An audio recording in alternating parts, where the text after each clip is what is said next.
नमस्कार दर्शकों, आप देख रहे हैं अभी न्यूज।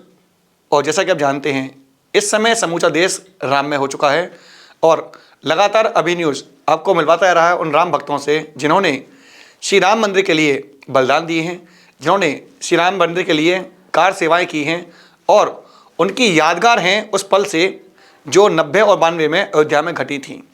ऐसे ही एक और कार सेवक राम भक्त और इस समय मथुरा में श्री राम लला प्राण प्रतिष्ठा समारोह के महानगर संयोजक विजय बंटा एक बार फिर से मौजूद है हमारे साथ में।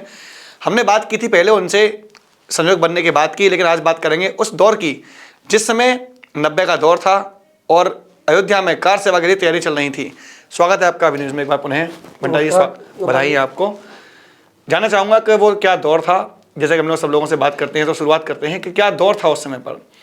आपने 90 में जाने की योजनाएं बनाई थी, क्या टीम थी आपके साथ में, क्या घटनाएं क्रम इस वक्त चल रहे थे, किस प्रकार से पाबंदियां लगाई गई थी और क्या कुछ कहना बताएं जो आपके स्मरण हैं, जो आपके संस्मरण हैं, उनके बारे में क्या कहना चाहेंगे। सबसे पहले तो मर्यादा पुरुषोत्तम प्रभु श्री राम को स्मरण करते हुए मैं अभी न्यूज को बहुत बहुत शुभकामनाएं दूंगा।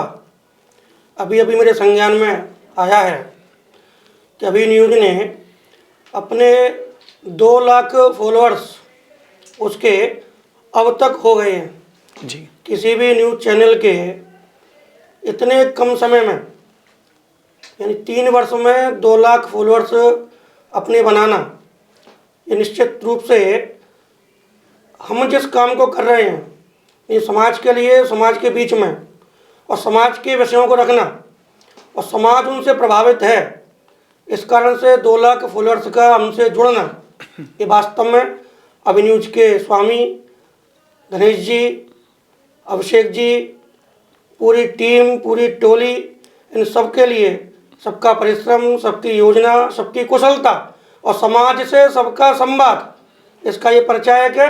सबको बहुत बहुत शुभकामनाएं, बहुत बहुत बधाई। धन्यवाद। न्यूज चैनल राम जी के ये जो कार्य हैं, पूरा जो पूजित अक्षत वितरण अभियान है, राम जी का पूरा कार्यक्रम है, तो मैं देख रहा हूँ निरंतर कि राम जी के इस काम में भी पूरा सहयोग अभी न्यूज के माध्यम से हो रहा है। चाहे वो अयोध्या जी के समाचार हों, चाहे वो प्रदेश के समाचार हों, चाहे इस मथुरा जनपद के राम कार्य से संबंधित कोई भी समाचार हों, अभी न्यूज प्रमुखता के साथ उसमें सहभागी है।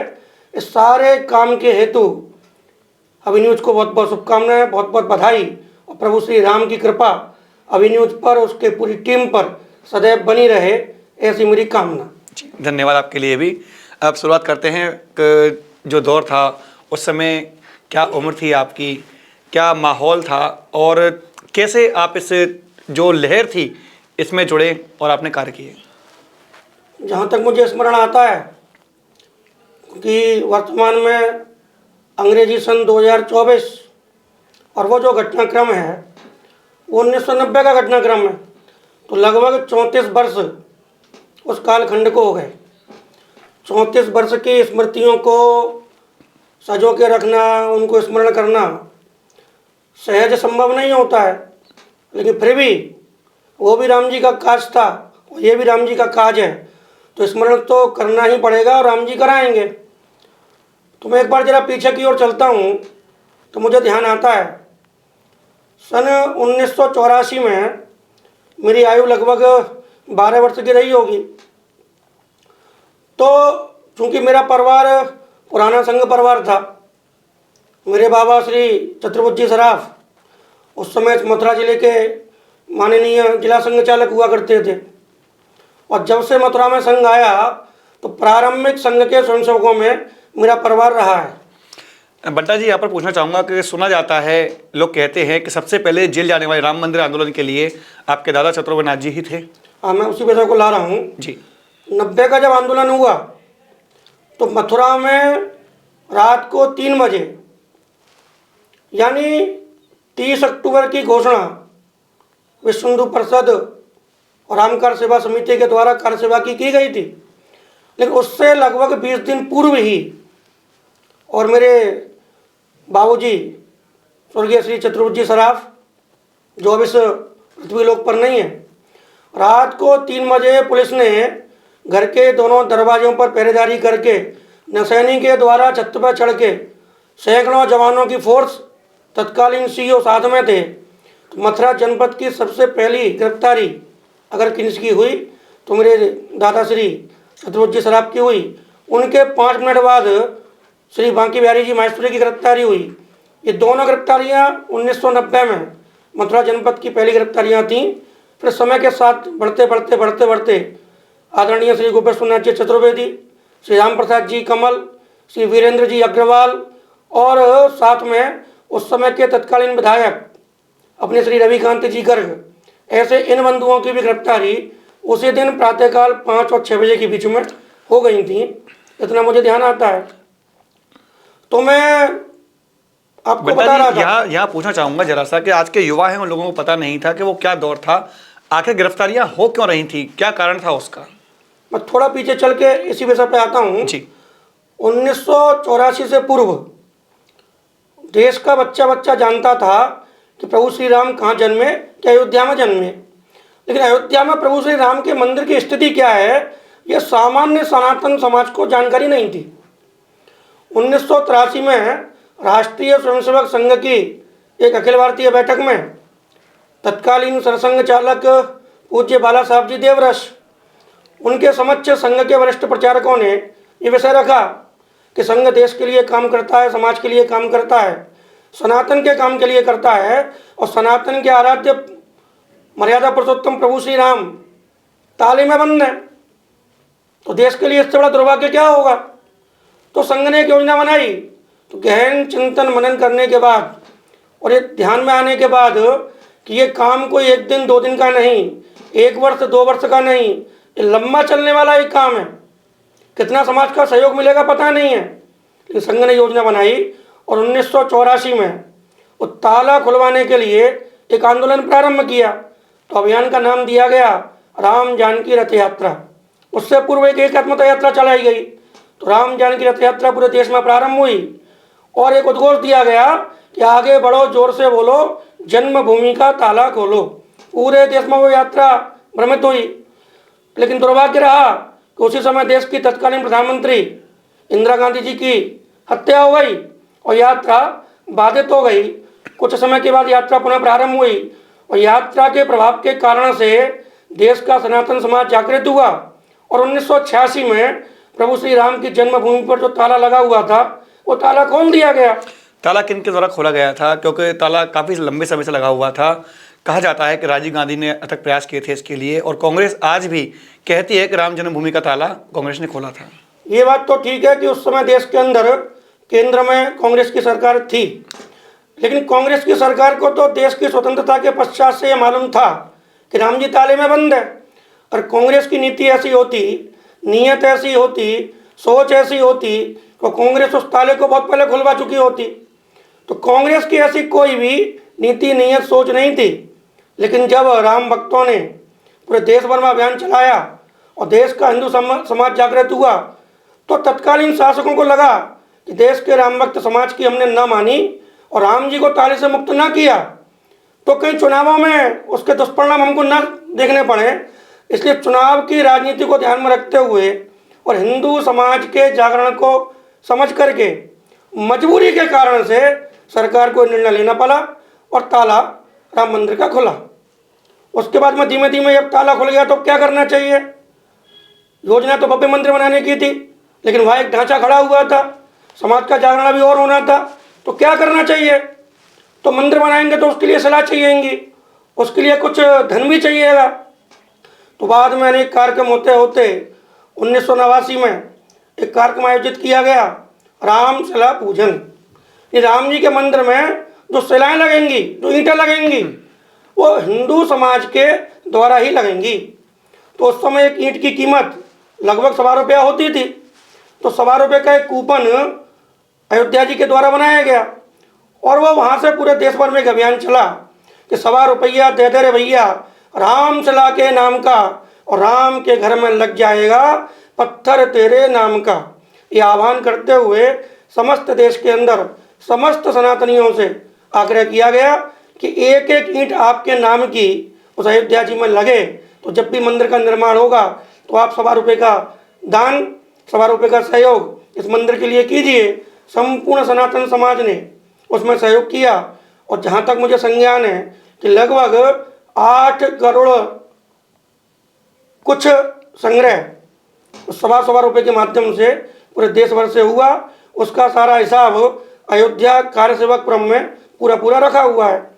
जब 89 में ये शिला पूजन हुआ और उसके बाद में फिर एक शिलान्यास का कार्यक्रम हुआ, फिर एक राम ज्योति का कार्यक्रम हुआ और कार्यक्रम होते होते फिर वो वर्ष आया 1990।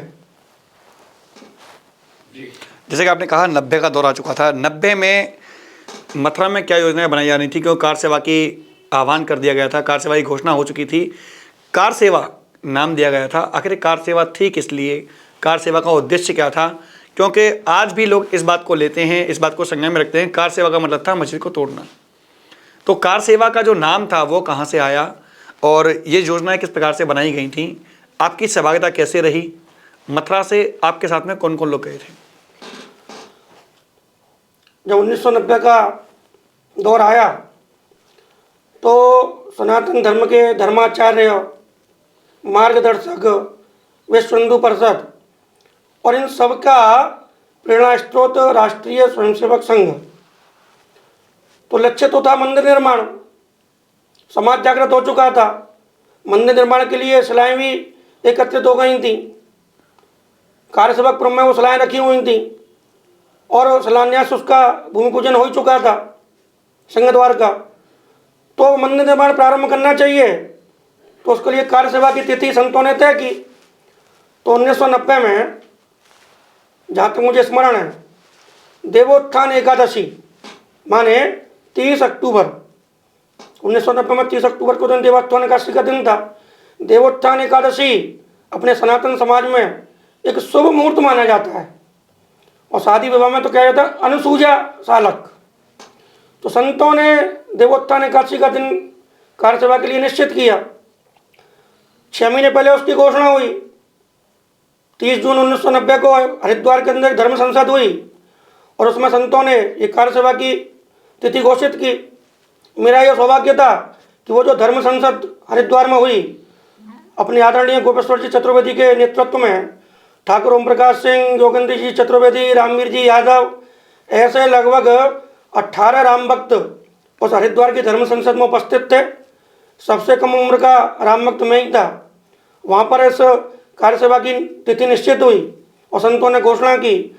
जैसे जैसे वो तिथि आगे बढ़ी, संत धर्माचार्य विश्व हिंदू परिषद संघ की प्रेरणा से और कार्य सेवा सफल हो, जैसा हमने सोचा है वैसा हो, उसकी योजना बना रहे थे। लेकिन उत्तर प्रदेश के अंदर मुलायम सिंह जी की सरकार थी।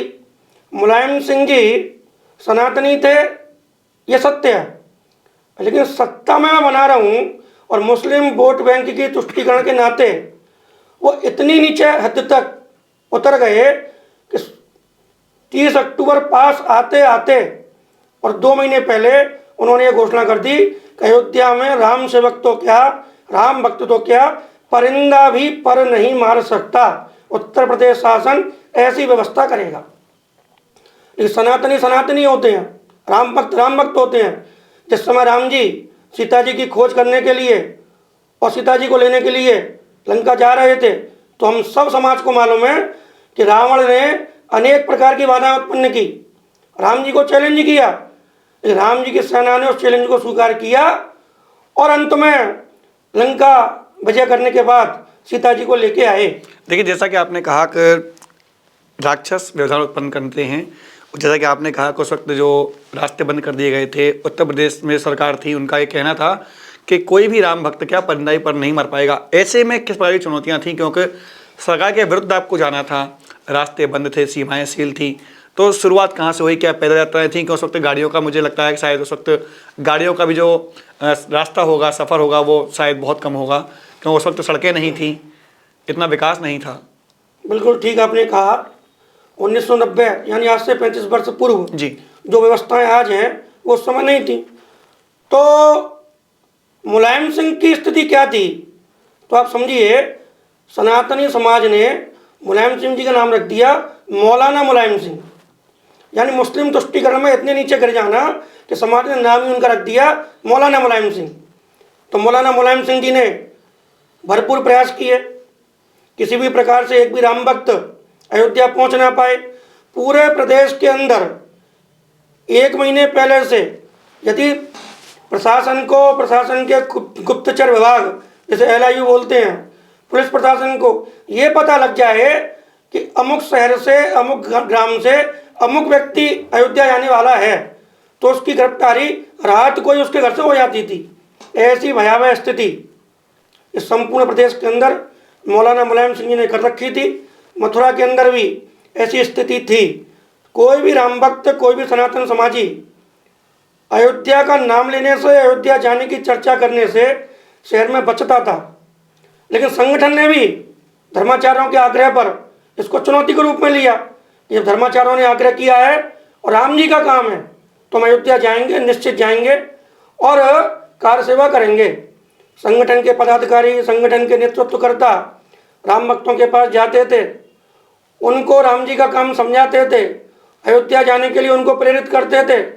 राम भक्तों के परिवार के लोग, क्योंकि अयोध्या जाने के बाद में मेरे परिवार का राम भक्त वापस आएगा कि नहीं आएगा, इसके शरीर का क्या होगा, इसकी स्थिति क्या होगी, ये पता नहीं थी। मोबाइलों के ज़माने नहीं थे, संवाद की कोई व्यवस्था नहीं थी।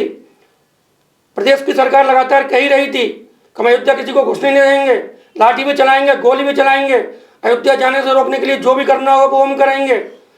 स्थान स्थान पर जब राम ज्योति यात्रा निकली मथुरा के अंदर भी, तो प्रशासन उस यात्रा को निकलने नहीं दे रहा था, गिरफ्तारियां प्रारंभ हो गई थी। कुल मिला के एक बड़ी भयानक स्थिति थी और ऐसा लगता था कि हम हिंदुस्तान में नहीं किसी मुस्लिम देश में निवास कर रहे हैं क्या। बंटा यहाँ पर पूछना चाहूँगा कि उस समय जैसा कि आपने बताया कि मोबाइलों का दौर नहीं था, मोबाइल आए ही नहीं थे उस वक्त, संपर्कों का माध्यम नहीं था। ऐसे में अपने कार्यकर्ताओं से संवाद के लिए किस प्रकार से जो राजनेता होते थे वो जुड़ते थे, क्योंकि जगह जगह पाबंदियाँ थीं। जैसा कि आपने बताया कि यदि कोई व्यक्ति सोचता भी राम का नाम लेने की या राम मंदिर जाने की, अयोध्या जाने की, तो उसको गिरफ्तार कर लिया जाता था। ऐसे में सूचनाएं कैसे आती थी, क्योंकि रास्ते नहीं थे। दूसरा, आपने कहा कि परिवारों से जाने की अनुमति लेना बहुत एक ऐसा विषय था कि परिवार ये सोचते थे कि हमारा बच्चा, चाहे वो किसी उम्र का क्यों ना हो, चाहे बड़ा ही क्यों ना हो, चाहे वो परिवार का पालन करने वाला ही क्यों ना हो, आखिर जाए तो जाए क्यों। परिवारों से अनुमति लेना, अपनी माताओं से, अपने पिताओं से अनुमति लेना कितना कठिन कार्य था, कैसे ली गई होंगी अनुमतियाँ? वास्तव में बहुत कठिन काम था, संवाद के साधन नहीं थे। लेकिन चूंकि धर्माचार्यों के आदेश पर संगठन ने मौलाना मुलायम सिंह की चुनौती को चुनौती के रूप में लिया, तो संगठन के जो प्रमुख कार्यकर्ता थे वो वेश बदल करके रात्रि में, दिन में, दुक्का चोरी, चुपके चुपके, गुपचुप तरीके से गली गली, मोहल्ले मोहल्ले होते हुए प्रमुख चौराहों को छोड़ करके, क्योंकि पुलिस और गुप्तचर विभाग संगठन के सभी कार्यकर्ताओं के पीछे लगा हुआ था। अपने प्रमुख कार्यकर्ता अपने प्रमुख स्वयंसेवकों के पास जाते थे, उनको ये रामकाज कितना महत्वपूर्ण है, अयोध्या जाना कितना महत्वपूर्ण है, ये उनको समझाते थे, उनके परिवारजनों को उसके लिए तैयार करते थे। तब कहीं जा कर के बड़ी मुश्किल से एक एक राम भक्त तैयार हो पाता था, क्योंकि उस समय अयोध्या जाने का मतलब अपने आप को राम जी के लिए बलिदान कर देने जैसा था। वापस आएंगे नहीं आएंगे इसका कोई पता नहीं था।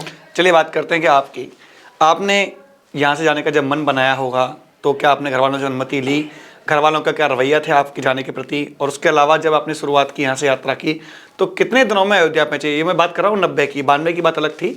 90 मेरे शुरुआती दौर में यहाँ से जाना था। कितने दिनों का सफ़र करके आप अयोध्या पहुँचे, किन किन रास्तों से पहुँचे, रास्ते में बसें मिली, गाड़ियाँ मिली, ट्रेन थी, किस साधन से आप वहाँ तक पहुँचे थे? जब योजना बनी तो हम संगठन के कार्यकर्ता थे, मैं तो विद्यार्थी कार्यकर्ता था, तो उस समय मेरी उम्र 18 वर्ष पूरी भी नहीं हुई थी। 72 का मेरा जन्म था, 8 दिसंबर को मेरा जन्मदिन पड़ता है, तो मैं 17 साल में चल रहा था। लेकिन बचपन से चूँकि मैं संघ से जुड़ा हुआ था, तो संघ का काम, देश का काम, समाज का काम, राष्ट्र का काम, धर्म का काम और ये राम जी का काम, ये अपना काम है। इसलिए मन के अंदर एक उत्सुकता और एक जुनून था उस काम को करने का।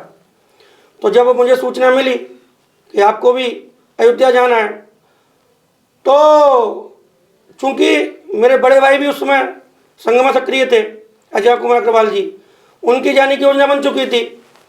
तो मैं जब छोटा था तो मैंने सुनता था कि 1975 में देश में जो आपातकाल लगा और संघ पर भी आपातकाल लगा, तो संघ के स्वयंसेवकों ने सारी समस्या होने के बाद भी तरह तरह के प्रतिबंध होने के बाद भी उस आपातकाल को झेला, आपातकाल का विरोध किया और तत्कालीन प्रधानमंत्री इंदिरा गांधी जी के शयन कक्ष तक लोकतंत्र के समर्थन में, आपातकाल के विरोध में पत्रक पहुंचाए।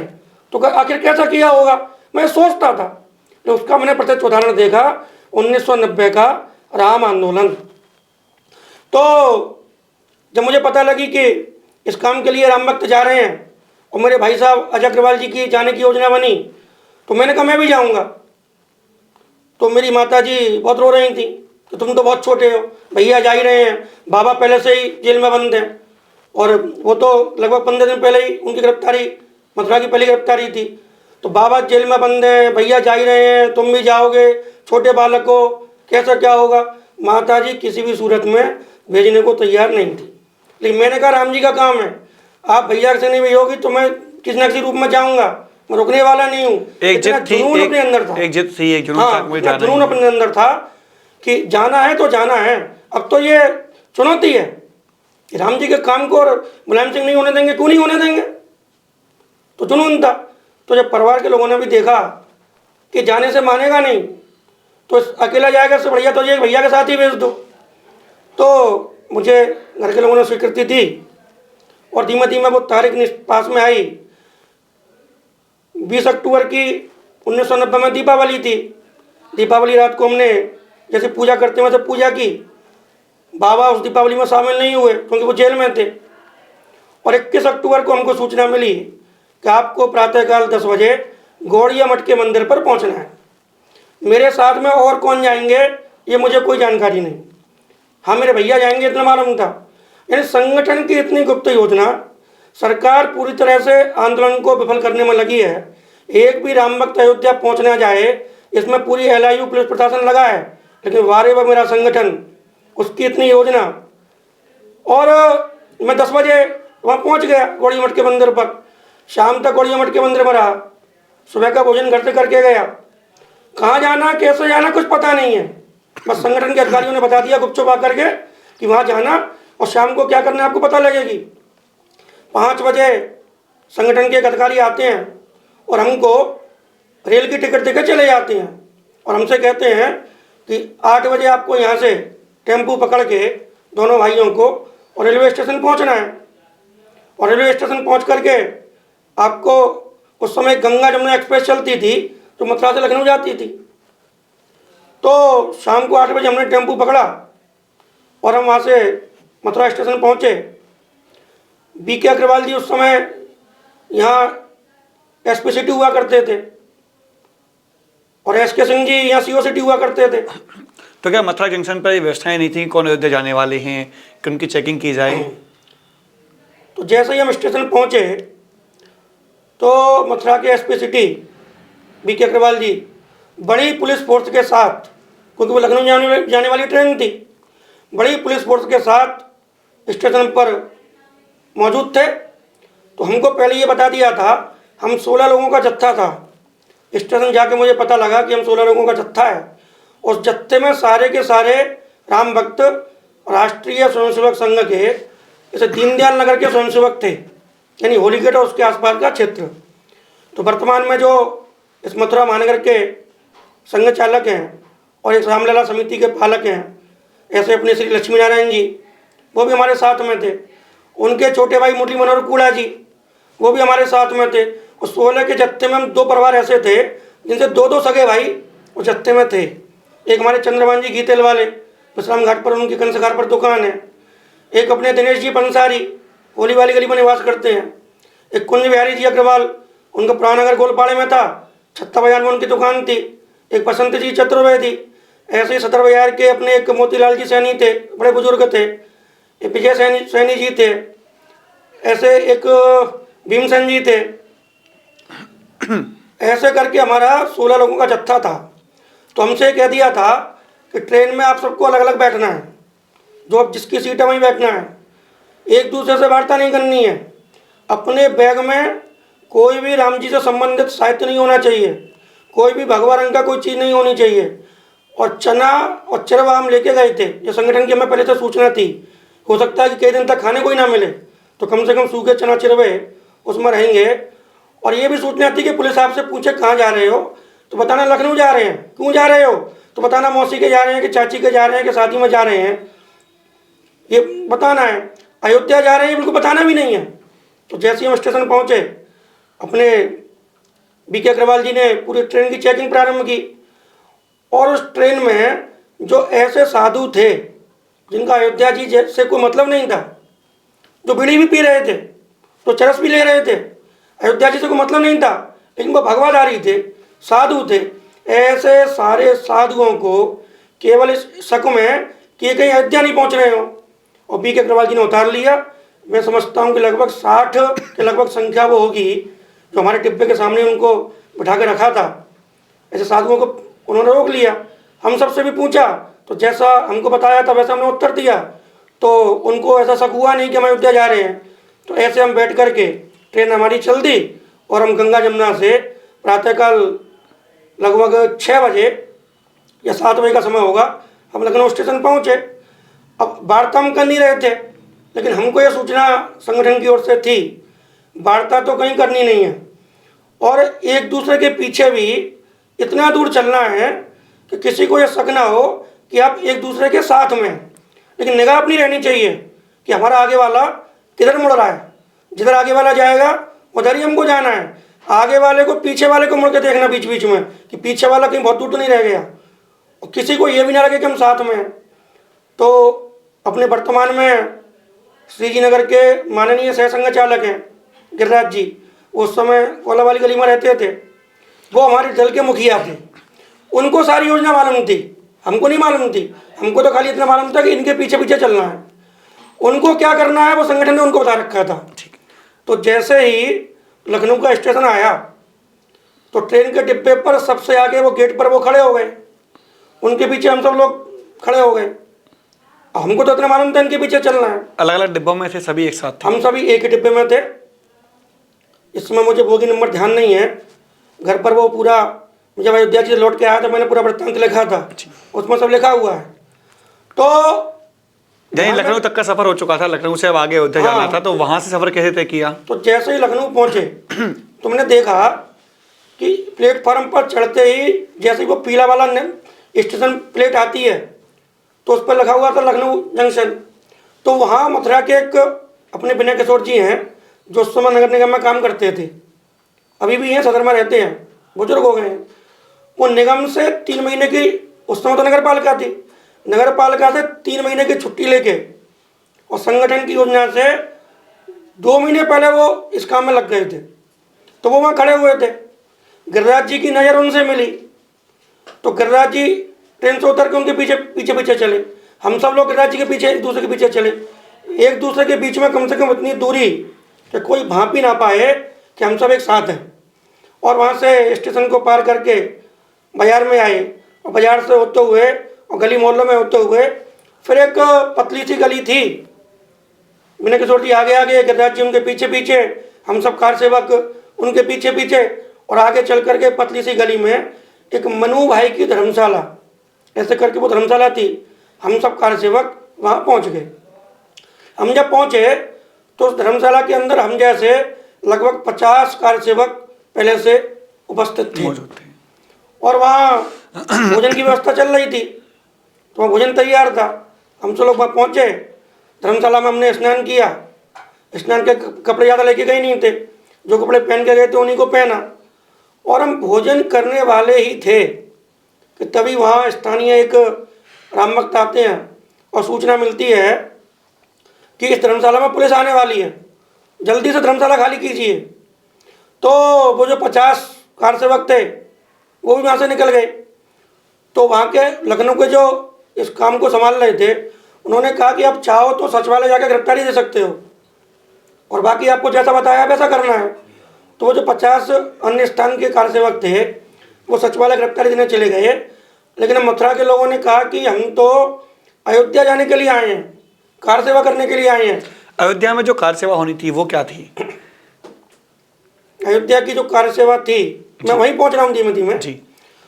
तो हमने अयोध्या जाने का निर्णय लिया, तो लखनऊ से, और उसी दिन यानी 22 अक्टूबर 1990 मुलायम सिंह जी ने केंद्र सरकार से आग्रह करके और अपने साधनों से लखनऊ से अयोध्या की ओर चारों दिशाओं में और सारी रेलें बंद, सारी बसें बंद, सारी कारें बंद, मानी कोई भी चौपहिया वाहन, कोई भी बड़ा वाहन अयोध्या के 200 किलोमीटर की परिधि में जा नहीं सकता, चल नहीं सकता।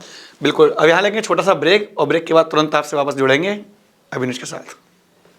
आज ही लाएं अपनी मनपसंद Maruti Suzuki car Uma Motors Arena से और पाएं तुरंत फाइनेंस की सुविधा कम से कम ब्याज दर पर। साथ में आपकी पुरानी गाड़ी की सबसे ज्यादा एक्सचेंज कीमत पाएं ट्रू वैल्यू में। नंबर नोट करें 9997682222। ब्रेक के बाद एक बार फिर से स्वागत है आपका अभिनुष में और फिर से बात करेंगे विजय बंटा जी से कि लखनऊ पहुंचने के बाद में क्या कुछ रहा आगे का कार्यक्रम। तो विजय जी, लखनऊ पहुंचने के बाद में जैसा कि आपने बताया कि 50 लोगों के जत्थे में से कुछ लोग सचिवालय पहुंचकर गिरफ्तारी दे चुके थे, लेकिन मथुरा के लोग जो थे वो अपनी बात पर अड़िग रहे और उन्होंने तय कर रखा था कि उनको अयोध्या ही पहुंचना है। यहाँ से आगे क्या हुआ? तो जैसे ही हम धर्मशाला से निकल करके आगे बढ़े, वाहन की कोई व्यवस्था थी नहीं, रेलें बंद हो चुकी थी, बसें बंद हो चुकी थी, ट्रक भी चल नहीं रहे थे। तो लेकिन संगठन की योजना बड़ी सटीक थी। गिरिराज जी को सब मालूम था कैसे जाना, कहाँ जाना, उनका पूरा नक्शा था। तो धीमे धीमे लखनऊ के मुख्य मार्ग से अलग हट करके गांव होते हुए, पगडंडी होते हुए, और कहीं कहीं तो ऐसी स्थिति थी कि बिना मुख्य मार्ग को पार किए हम आगे बढ़ नहीं सकते थे।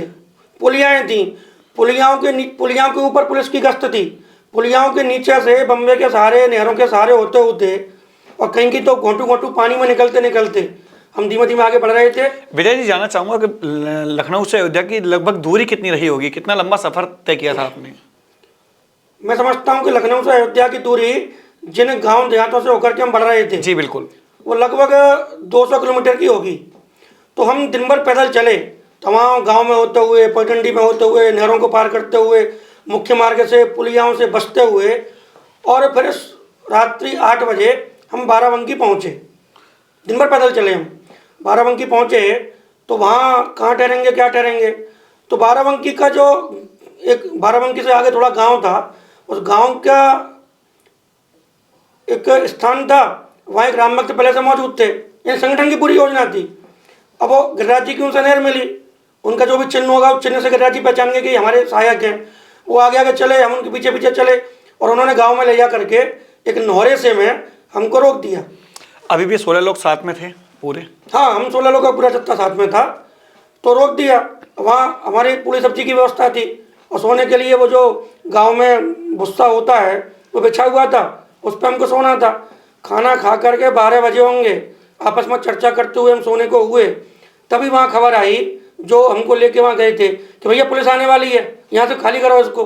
रात को 12 बजे हमने वो तुरंत स्थान खाली किया। वो जो पांडे जी थे सहायक उस गाँव के, वो हमको गाँव की गलियों से निकाल करके उन्होंने फिर हमको एक स्थान पर छोड़ा और वहाँ से गिरिराज जी के पास पूरा नक्शा था।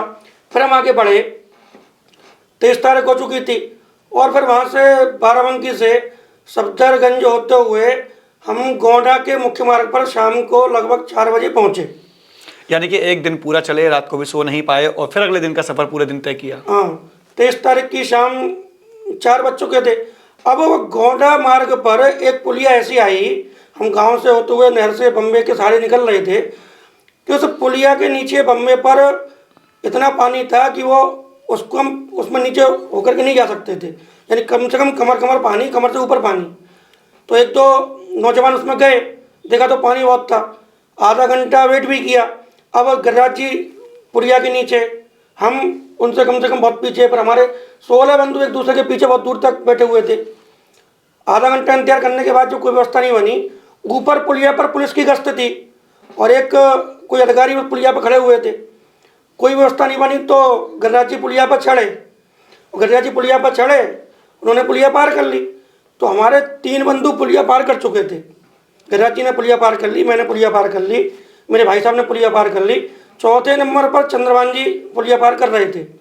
तो तभी वहाँ एक थाना इंचार्ज थे पाठक जी, उन्होंने उनको रोक लिया।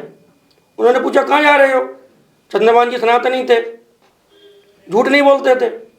उन्होंने सत्य बोल दिया, हम तो राम जी के काम से अयोध्या जा रहे हैं, बस उनका कहना था और प्रजाति राम जी की इच्छा, उन्होंने तुरंत उनको रोक लिया। संगठन का ये पहले से निर्णय था, पूरे जत्थे में से अगर एक भी व्यक्ति कहीं पकड़ा जाता है तो सबको सामूहिक रहना है, छिन्ने भिन्ने नहीं होना है। तो हम जो 3 बंधु आगे निकल गए थे, हम भी पुलिया पे आ गए, बाकी जो 11-12 बंधु पीछे रह गए थे वो भी पुलिया पे आ गए। कुल मिला के हम 16 बंधु उस पुलिया पे इकट्ठे हो गए। अब वो पाठक जी ने तुरंत किसी को, उनका वायरलेस सेट था, वायरलेस से उन्होंने सूचना की, तुरंत एक मजिस्ट्रेट महोदय अपनी जीप लेके आ गए। और वो मजिस्ट्रेट महोदय भी शायद एक शर्मा जी थे।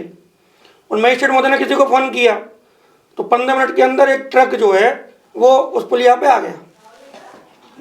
और ट्रक के पुलिया पे आने के बाद में हम 16 बंधुओं को उस ट्रक में बिठाया गया। अब अक्टूबर का महीना, ठंड पड़ रही थी, शीत हो रही थी, वस्त्र हम पर बहुत ज़्यादा थे नहीं। अब ट्रक जो है चले और हम सबको शीत लगे। सायंकाल का 6 बजे का समय हो चुका था।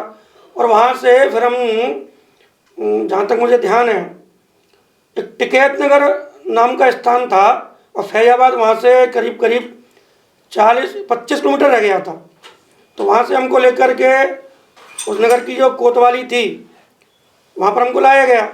और कोतवाली पर हमको वहाँ के इंचार्ज महोदय ने चाय पिलाई, हम सबके नाम वाम पते नोट उन्होंने किए और उसके बाद में हमको बिठाया।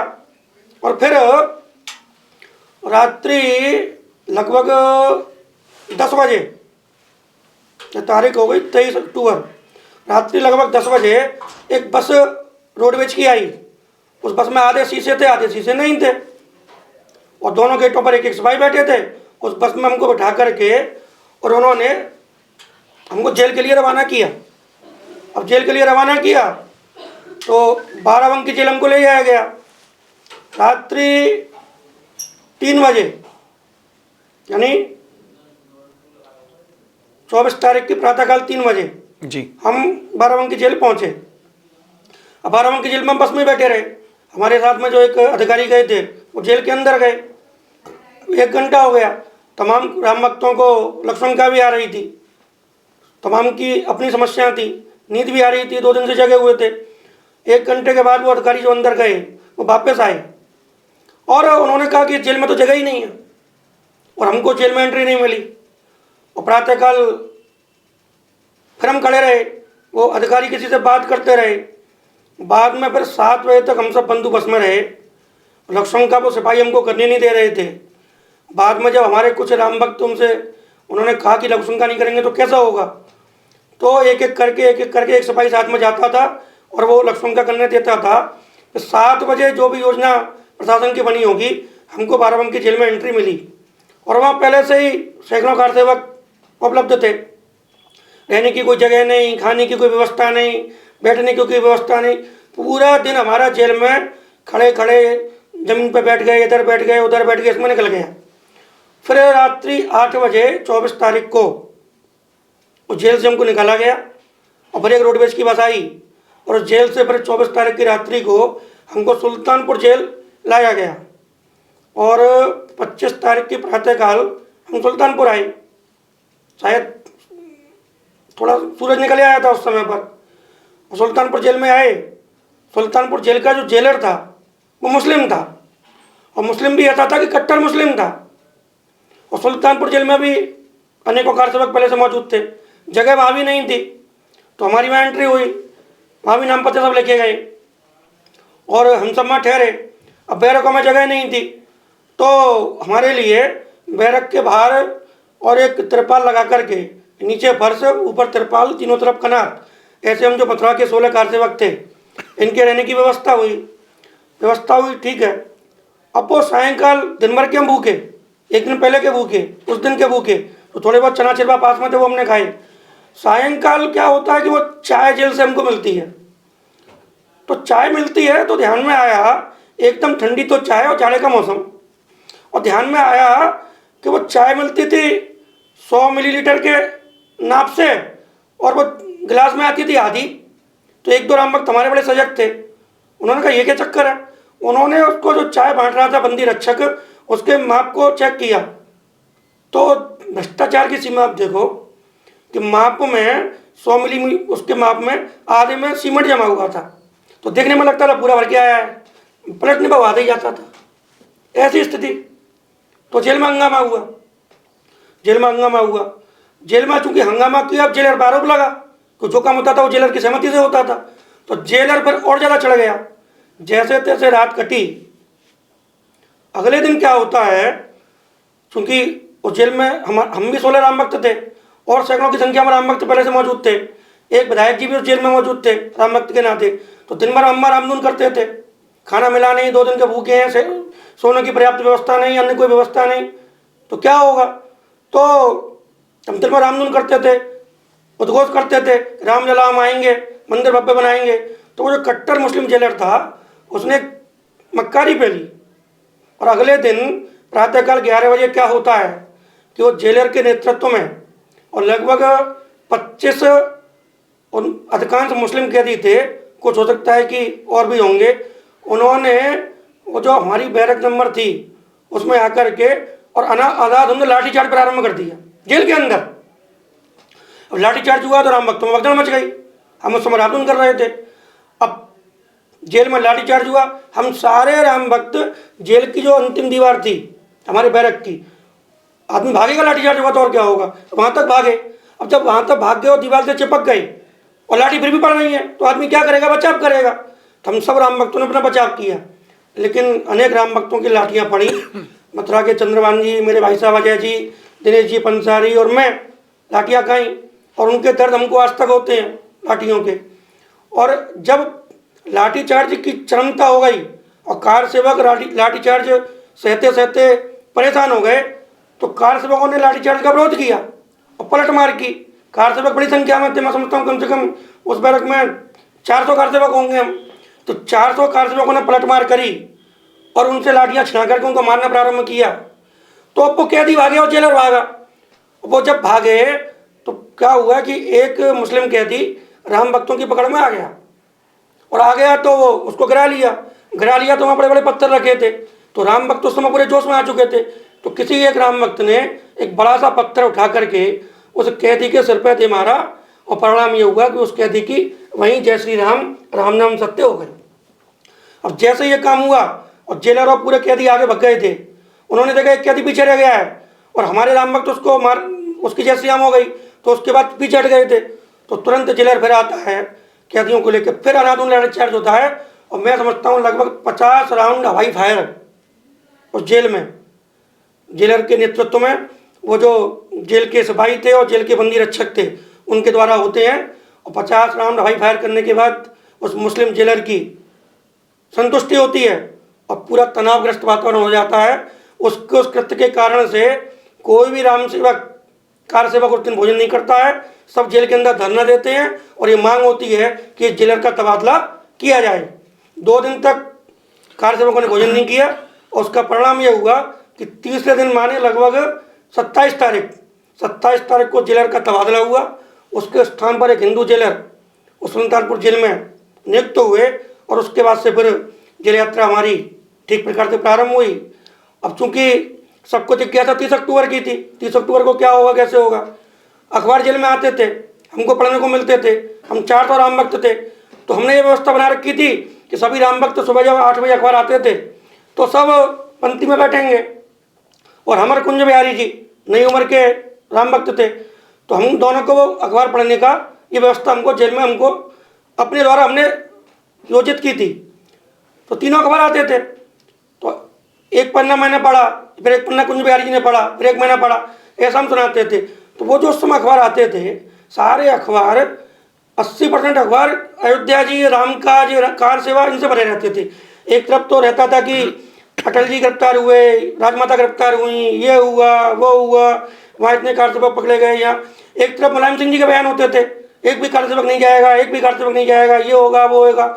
एक तरफ केंद्र सरकार के बयान होते थे, एक तरफ प्रशासन के बयान होते थे। कुल मिला के सारा समाचार पत्र इन बयानों से भरा रहता था, और हमारे अंदर जिज्ञासा रहती थी कि 30 तारीख पास आए और कार सेवा कैसे होगी। बिल्कुल। तो दर्शकों, देखा आपने, अब सभी के अंदर जिज्ञासा है आगामी 30 तारीख को लेकर के।